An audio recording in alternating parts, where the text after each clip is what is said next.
약자가 강자와 싸우는 법. 세상을 살다 보면 더욱 강한 상대와 대적해야 할 때가 많다. 상식적으로 볼 때 약자가 강자와 맞붙어 이기기는 쉽지 않다. 그래서 이때 필요한 것이 올바른 전략과 전술이다. 유대인은 서기 70년 로마에 의해 제2성전이 파괴된 이후 2000년 가까이 나라 없이 전 세계를 떠돌아다녀야 했다. 영토와 주권이 없는 민족의 삶은 참혹했다.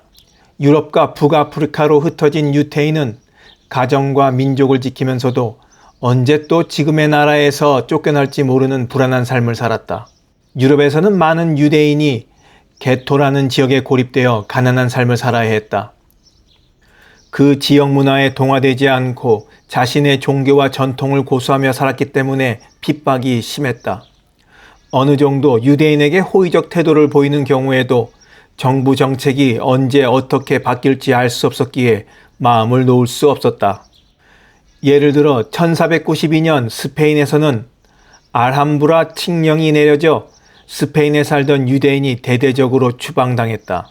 다른 지역에 비해 유대인에게 관대했던 정부 정책으로 금융과 사회 전 분야에서 요직을 차지하던 수십만 명의 유대인은 하루아침에 살던 고향과 집에서 쫓겨났다. 유대인에 대한 핍박의 정점은 나치에 의한 대학살이었다. 나치 독일은 유럽 전역에 흩어져 있던 유대인을 잡아들여 집단 수용소에 가두고 독가스로 학살한다.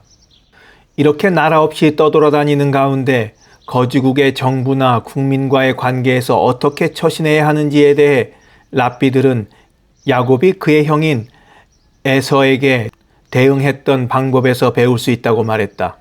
야곱이 밧단 아람에서의 방랑을 마치고 가나안으로 돌아왔을 때 에서의 군사력은 강력했다. 에서는 300여 명의 정예군을 이끌고 자신의 장자권을 빼앗은 동생 야곱을 만나러 왔다. 이때 야곱에게는 어린 자식들과 아내 그리고 몇몇 몸종밖에 없는 상황이었다. 정면으로 맞붙어 싸운다면 패배는 불보듯 뻔했다. 이때 야곱은 먼저 간절히 신의 도움으로 이 위험을 벗어나기를 기도한다. 그리고 선물을 준비한다. 성난 형을 달래기 위해 자신의 가축 중 가장 좋은 것들을 고른 다음 형에게 바친다. 마지막으로 자신의 자식과 아내들을 두 그룹으로 나누고 혹시 있을지 모를 전쟁에 대비한다. 랍비들은 약자가 강자에 대응해 살아남을 수 있는 올바른 준비가 기도와 선물, 전쟁 준비라고 가르친다. 언제 쫓겨날지 모르는 상황에서 유대인이 자신보다 강한 정착지의 정부나 국민에게 대응하는 방법도 이 세 가지다. 랍비들은 먼저 자신들이 거주하는 주재국이 경제적으로 어렵지 않게 기도하라고 가르친다. 곳간에서 임신난다고 주재국이 경제적으로 어려우면 이민자들에게 호의적인 정책이 나올 수 없기 때문이다. 실제로 1930년대 독일에서 나치가 생기고 유대인 학살이 생긴 근본적인 이유가 1차 세계대전 이후 막대한 전쟁 배상금으로 인한 경제의 어려움과 전 세계를 강타한 경제 대공황이었다.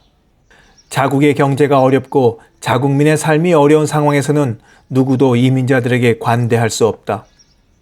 둘째로 주재국이 이민자들로부터 무언가 이익을 얻었다는 확신을 심어주고 실제 그들에게 무언가를 줘야 한다.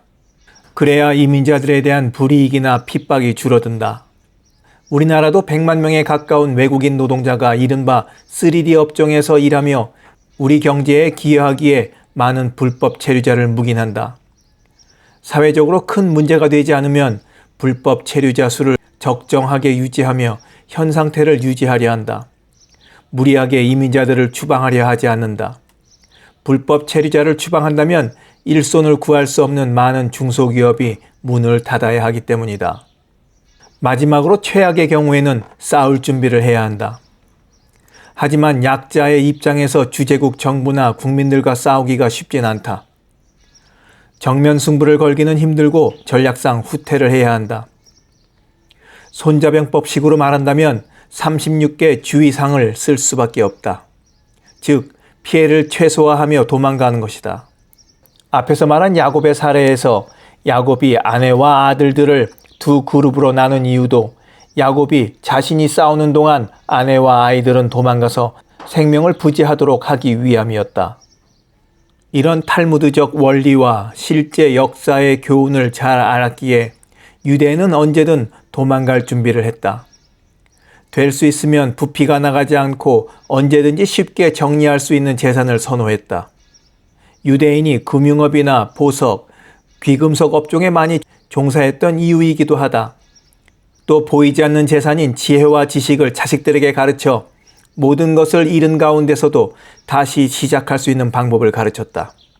랍비 마빈 토케이어가 말하길, 유대인 아이들은 부모로부터 세상에서 가장 중요한 것은 무엇이고 남들이 너에게 빼앗을 수 없는 것이 무엇이냐고 물을 때 돈이라고 대답하면 아니란다. 그것은 지식이다라고 배운다고 한다.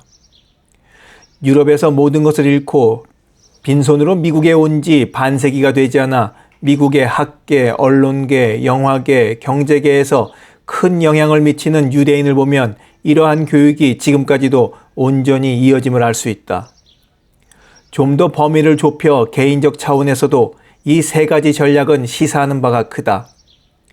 강자와 협상을 하거나 인간관계를 맺을 때 같은 방법을 적용할 수 있다. 먼저 간절한 마음으로 그가 나에게 해를 끼치지 않도록 기도하고 나와의 거래나 관계가 상대에게 확실한 이득이 있음을 각인시키고 그가 나를 핍박하거나 피해를 줄 경우에는 싸우거나 도망갈 수 있도록 적절히 대비해야 한다. 사람을 미워하지 말고 그 상황을 개선하라. 세상을 살다 보면 언제나 원수를 만난다. 신약 성서에는 원수도 사랑하라는 가르침이 있지만 랍비들은 원수를 사랑할 필요까지는 없지만 공정히 대하라는 중립적 의견을 낸다. 하지만 평범한 사람들에게 원수를 사랑하라는 건 말할 것도 없고 공정히 대하는 것도 쉽지 않아 보인다. 다들 원수를 제거의 대상으로 여기고 그 사람만 없으면 이 세상이 더 나아질 것이라고 생각한다. 탈무드에 자주 등장하는 유명한 랍비 메이르도 주변의 원수 같은 사람 때문에 골머리를 앓았다. 메이르의 집 부근에 불량한 사람들이 살았다. 이들 때문에 고통스러워하던 그는 한 번은 이들을 죽게 해달라고 기도했다. 그러자 그의 아내 베루리아가 이렇게 말했다. 당신은 어떤 근거로 그런 기도를 했어요? 시편의 다윗 왕이 이 땅의 죄인들을 사라지게 하소서라고 기도하지 않았소? 그건 당신이 잘못 이해한 겁니다. 여기서 죄인이라 함은 죄를 저지른 사람이 아니라 히타임, 죄를 짓게 하는 것으로 읽어야 합니다. 즉, 죄인이 아니라 죄를 짓게 하는 악한 본성을 의미합니다. 그 밑에 구절을 읽어보세요. 악인들이 더 이상 존재하지 못하게 하소서라고 했습니다. 지금 내 눈앞에서 악한 행위를 하는 사람이 사라진다고 앞으로 이 세상에서 영원히 악한 사람들이 존재하지 않을까요? 눈앞에 몇몇 죄인을 없앤다고 앞으로 나타날 악인들을 막을 수는 없습니다. 그러므로 앞의 단어는 핫타임, 죄를 짓게 하는 것으로 읽어야 합니다. 오히려 당신은 이런 악한 이웃들이 자신들의 죄를 회개하고 악한 본성에서 돌이킬 수 있도록 기도해야 합니다. 죄를 짓고자 하는 본성이 사라져야 악인이 소멸될 수 있기 때문입니다. 메이르는 아내의 말을 경청하고 악한 이웃들에게도 자비를 베풀어 달라고 기도했습니다. 그러자 악한 이웃들이 자신들의 죄를 뉘우치고 회개했다. 이 이야기는 개인의 삶과 인간관계에 많은 시사점을 준다. 우리는 흔히 눈앞의 원수가 사라지면 모든 일이 잘 될 것이라고 생각한다.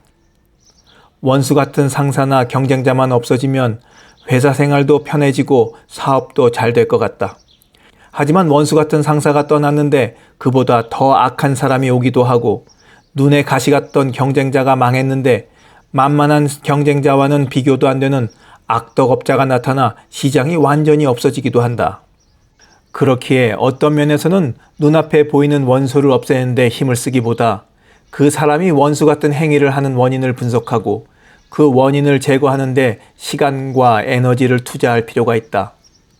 그 악의 뿌리를 제거하지 않으면 마치 좀비처럼 하나를 죽이면 또 하나가 덤비고 하나를 죽이면 또 하나가 생겨나기 때문이다. 이는 죄는 미워하되 사람은 미워하지 말라는 말과도 비슷하다. 랍비들은 기본적으로 사람 자체는 선하지도 악하지도 않다는 입장을 가진다.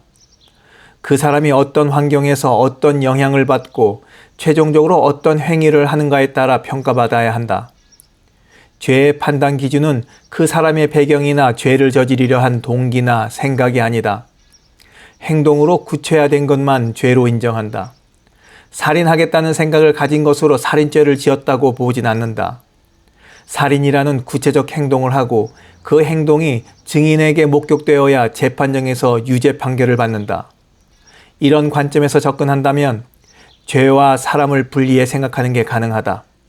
죄만 미워하고 심판하면 되는 것이지 그 사람을 미워할 필요는 없다. 그런데 과연 이게 쉬울까? 우리는 흔히 죄와 죄인의 행동을 동일시해 죄인을 미워하고 원망한다. 하지만 역사상 큰 업적을 이룬 사람들 가운데는 이렇게 사람과 죄를 구별하는데 능했던 사람들이 많다. 우선 랍비 메이르가 인용한 시편의 저자이기도 한 다윗 왕은 이러한 실천을 잘한 인물이었다.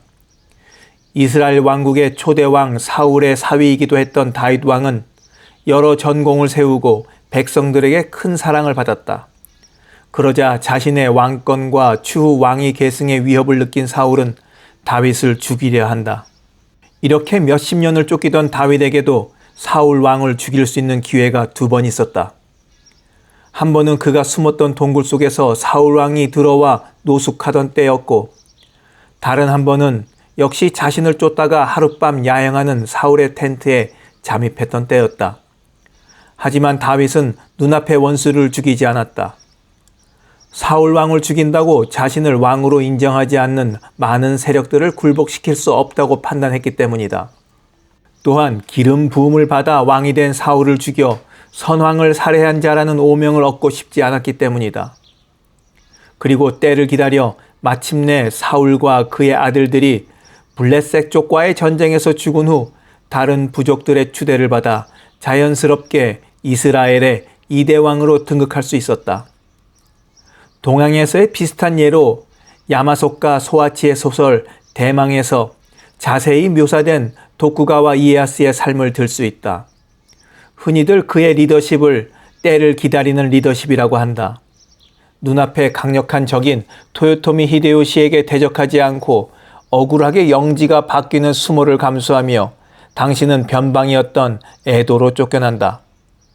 하지만 그 변방에서 힘을 기르고 마침내 때가 왔을 때 정권을 잡아 일본의 평화시대를 만들었다. 역사적으로도 개인적으로도 눈앞의 원수를 인내하기는 쉬운 일이 아니다. 하지만 좀 더 거시적인 관점에서 내 눈앞의 원수를 없애거나 원수와 싸우는 데 힘을 쏟기보다 근본적인 문제를 추구하고 때를 기다리는 게 지혜로운 행동이다.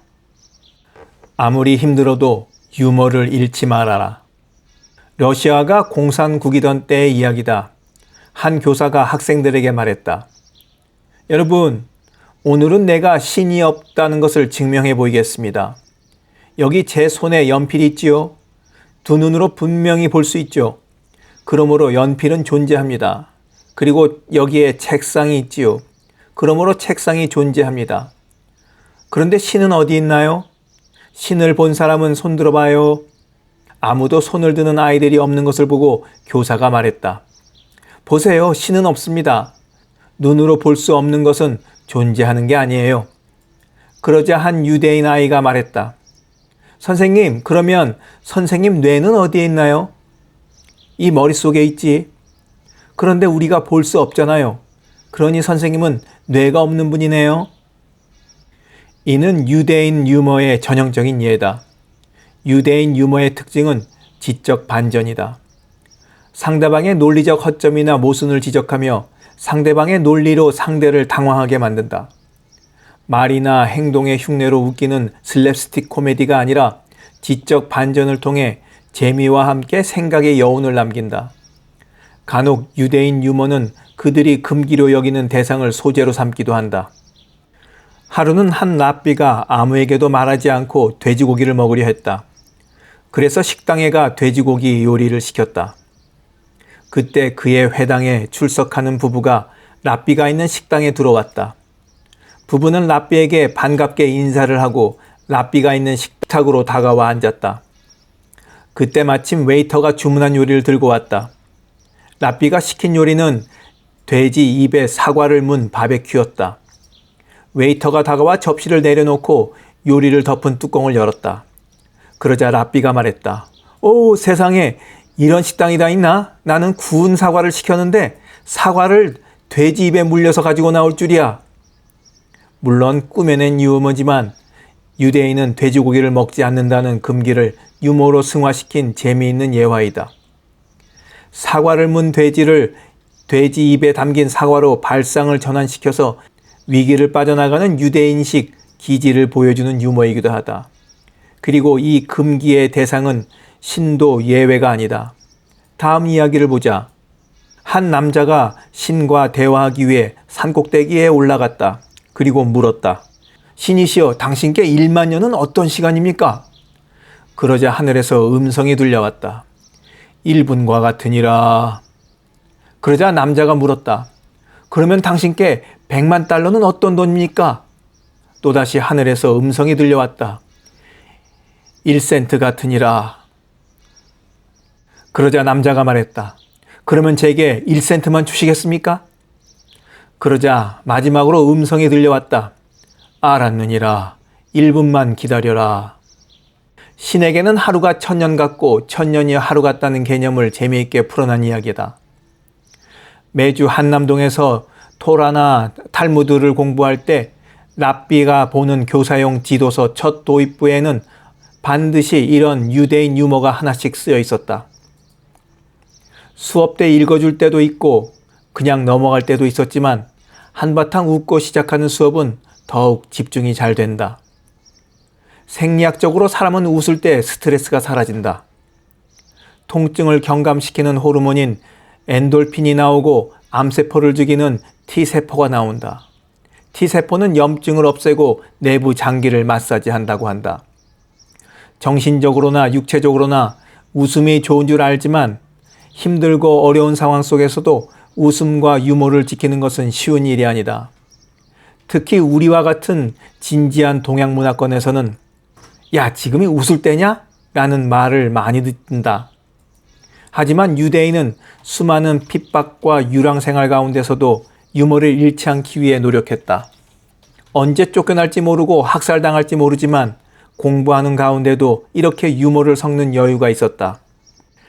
유머와 해학의 전통은 비단 유대인만의 것도 아니다. 우리도 나름 해학과 풍자의 민족이었다. 일제강점기를 배경으로 한 김유정의 동백꽃이나 봄봄을 보면 힘들고 어려운 일제강점기에도 생생히 살아있는 우리 조상들의 해학을 살펴볼 수 있다. 특히 김유정은 본인도 건강하지 않은 상황에서 오히려 다른 어느 작가보다 해양미가 넘치는 글을 썼다는 게 인상적이다. 다음은 동백꽃에서 자기를 좋아하는 마음을 몰라주는 주인공인 나에게 점순이가 심술을 부리다가 마침내 갈등이 해소되는 마지막 대목이다. 이놈아, 너 왜 남의 닭을 때려 죽이니? 그럼 어때? 하고 일어서다가 뭐 이 자식아? 누구 집 닭인데? 하고 복장을 떼미는 바람에 다시 벌렁 자빠졌다. 나는 비슬비슬 일어나며 소매자락으로 눈을 가리고는 얼김에 엉하고 울음을 놓았다. 그러다 점순이가 앞으로 다가와서 그럼 너 이다음부터는 안 그럴 테냐? 하고 물을 때야 비로소 살 길을 찾은 듯 싶었다. 나는 눈물을 우선 씻고 뭘 안 그러는지 명색도 모르지만 그래! 하고 무턱대고 대답했다. 요다음부터 또 그래봐라. 내 자꾸 못살게 굴 테니. 아이 그래 이젠 안 그럴 테야. 닭 죽은 건 염려 마라. 내가 안 잃을 테니. 그리고 못에 떠다 밀렸는지 나의 어깨를 짚은 채 그대로 퍽 쓰러진다. 그 바람에 나의 몸뚱이도 겹쳐서 쓰러지며 한창 피어 퍼들어진 노란 동백꽃 속으로 폭 파묻혀 버렸다. 알싸한 그리고 향긋한 그 냄새에 나는 땅이 꺼지는 듯이 온 정신이 고만 아찔했다. 점순이의 억지스러움, 그리고 순박하게 당하는 주인공 나.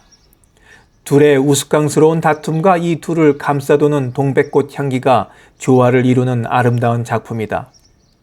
나라를 빼앗긴 암울한 상황과 가난 속에서도 웃을 일이 필요하다. 바뀔 수 없는 현실을 한탄만 하기보다 비참한 현실을 풍자와 해악으로 웃어넘기고 새로운 희망을 발견하고자 하는 마음이 김유정의 마음이 아니었나 생각된다. 그런데 우리 역사를 보면 서민들의 삶 속에서도 해악과 풍자가 살아있었지만 지배계층과 지식층은 너무 심각하고 웃음에 인색했던 것 같다. 그리고 이는 예나 지금이나 마찬가지다.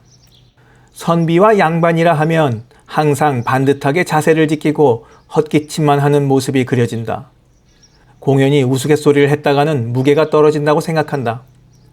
그리고 가끔 이 시대의 정치인이나 사회지도층은 웃기지도 않은 이야기를 유머인 양 엉뚱하게 했다가 성희롱이나 특정 집단 비하 발언을 했다며 홍역을 치르기도 한다. 우리 문화에서도 한바탕 웃고 난 이후에 생각할 거리도 남고 약자를 비하하거나 비아냥대지 않고 즐거움을 주는 높은 수준의 유머가 필요하다. 겉모습보다 근본적인 의도를 파악하라. 탈무드식 토론의 특징을 잘 볼 수 있는 부분이 눈에는 눈, 이에는 이라는 토라의 내용을 해석하고 적용하는 바바 캄바의 내용이다. 토라뿐만 아니라 기원전 18세기경에 만들어진 바빌론의 함무라비 법전에도 나오는 이 원칙은 당시 배상법의 기본이 되는 내용이었다.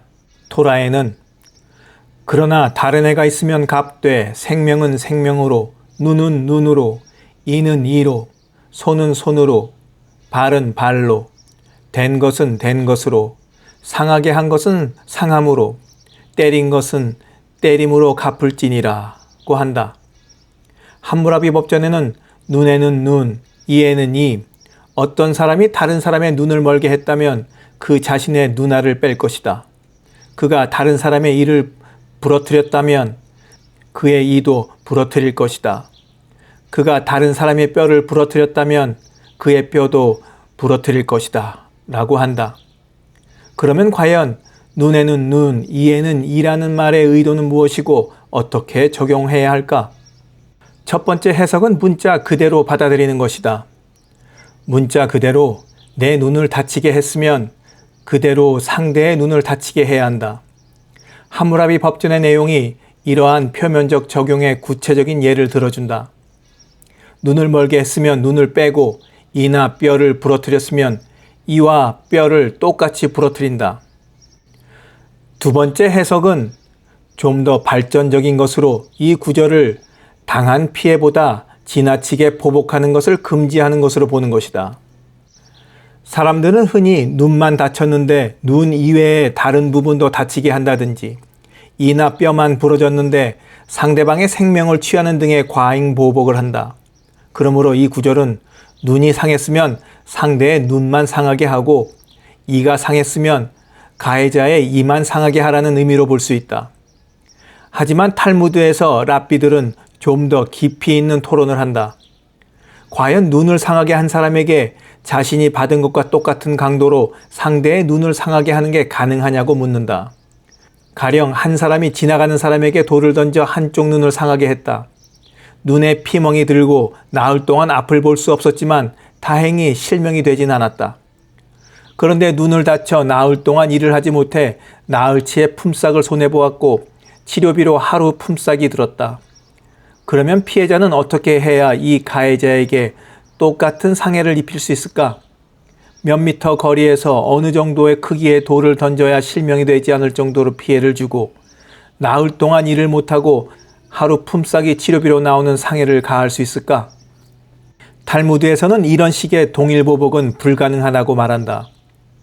같은 고통, 같은 상처, 같은 치료비를 나오게 하는 것이 불가능하기 때문이다.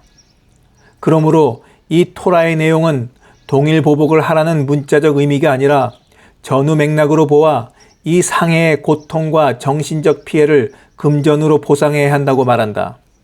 탈무드 바바 캄바의 미시나에서는 이런 부분을 이렇게 기술한다. 이 장은 사람에 의한 신체 상해에 대한 법률을 다룬다. 미시나는 가해자가 지불해야 하는 5종류의 보상에 대해 다룬다. 자신의 동료에게 상해를 입힌 5가지 사항에 대해 보상을 해야 한다. 실질적인 상처, 고통, 치료비, 치료기간의 노동 손실분에 대한 임금 보상, 그리고 굴욕감에 대한 보상이다. 미시나는 이 5가지 영역에 대해 자세히 설명한다. 우리가 어떻게 상처를 측정할 수 있는가? 만약 가해자가 피해자의 눈을 멀게 하거나 팔을 잘리게 하거나 다리를 부러뜨리면 우리는 희생자를 시장에 팔리는 노예라고 생각한다. 그리고 상처를 입기 전에 가치와 상처를 입은 후 현재 가치의 차액을 정산한다. 그러면 고통에 대한 보상금은 어떻게 산정할까? 만약에 가해자가 쇠막다기로 피해자에게 화상을 입히거나 못으로 찔렀다면 우리는 이런 사람이 얼마를 받으면 그런 고통을 당할 용의가 있는지를 근거로 하여 금액을 산정할 수 있다. 이런 식으로 상처와 고통에 대한 금전적 배상 기준과 금액을 최대한으로 정한다. 또한 제대로 된 피해 보상을 해주기 위해서는 단순히 똑같은 상처나 고통을 주는 것만으로는 부족하다. 그 사람의 치료비와 치료받는 기간 동안의 노동력 손실분에 대해서도 보전해야 한다. 뿐만 아니라 그 사람의 정신적 피해까지 보상해야 한다. 상처를 당하고 다른 사람의 구경거리가 된 수치감, 맞거나 다쳤을 때의 굴욕감에 대한 정신적 보상도 해주어야 한다. 탈무드에서는 이렇게 겉으로 드러난 표현보다 이 법을 만든 입법자의 의도가 무엇인지에 대해 더 많은 주의를 기울인다. 궁극적으로 이 법을 준 신의 의도는 정의가 이 땅에 구현되게 하는 것이다. 표면적으로 보았을 때는 눈에는 눈, 이에는 이처럼 동일보복을 하라는 뜻인가 오해할 수 있지만 좀 더 깊이 생각하고 입법자의 의도에 맞게 법률을 실천하려면 어떻게 해야 할지를 생각해야 한다. 신이 우리에게 두뇌를 주고 동물들도 가진 감정을 넘어서 이성적 사고를 할 수 있는 능력을 준 이유는 바로 이런 생각을 하며 자신의 논리를 기르도록 하기 위함이다. 그리고 변하지 않는 환경 속에서 변치 않는 진리를 제대로 실천하기 위해서는 바로 이러한 논리가 필요하다.